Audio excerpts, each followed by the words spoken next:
Hello everyone, you're watching CardyGolf. Welcome to my YouTube channel.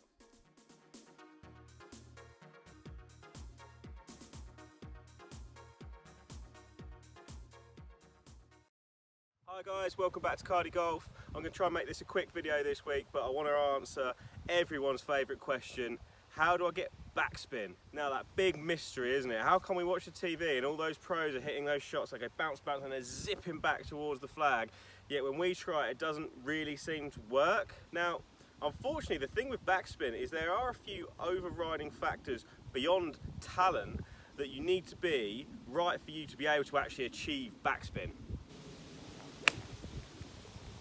First and foremost, it makes a massive difference what club you're using. If you're hitting a very low lofted club, let's say a 6-iron, 5-iron up to your drivers, you're probably not going to get any backspin whatsoever. You've got far more chance of achieving spin with a much higher loft.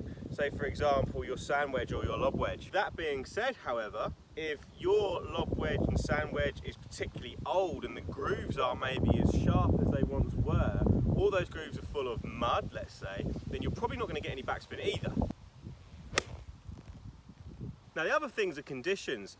If you're hitting a ball downwind, you're probably unlikely once again to get the ball to bounce, bounce and come back. If you're hitting onto a really firm green that isn't receptive at all, again, it's going to be quite difficult to get that to happen.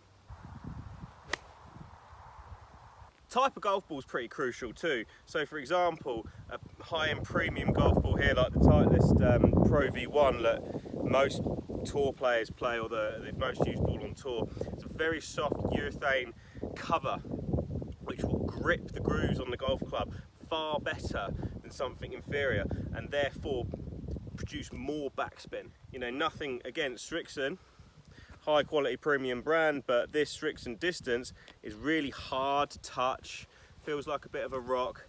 You know, you can't grip it anywhere near as well as you can the Pro V1, so therefore you're not going to achieve the same amount of spin.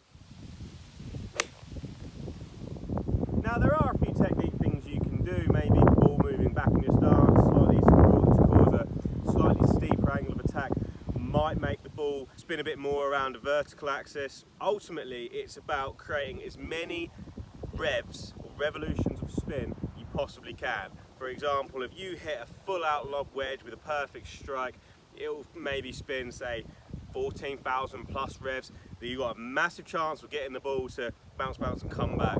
If you're swinging it slower and not being able to cause those revolutions, okay, then it's just not going to happen. If you aren't able to achieve the amount of club head speed necessary, then I'm sorry, you're not going to be able to get that backspin.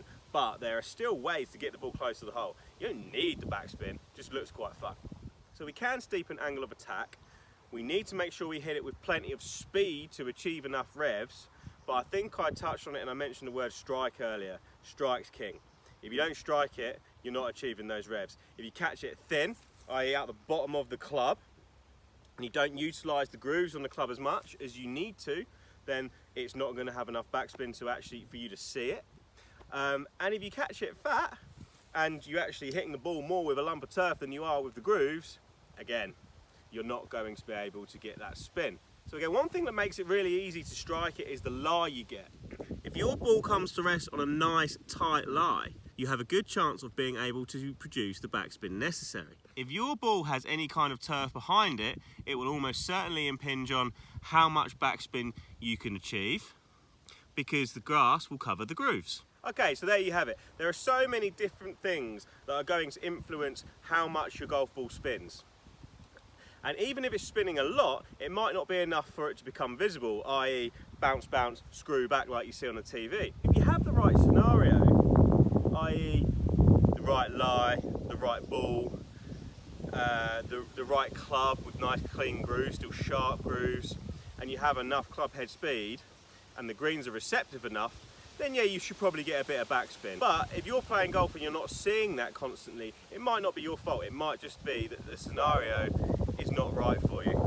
And all those variables that we've just talked about, if one of them's out, you're not going to get the spin. Hope that helps, guys. See you next week. Thank you so much for watching. Please like and subscribe to the channel, follow me at CardyGolf on all other social media, and I'll see you next week.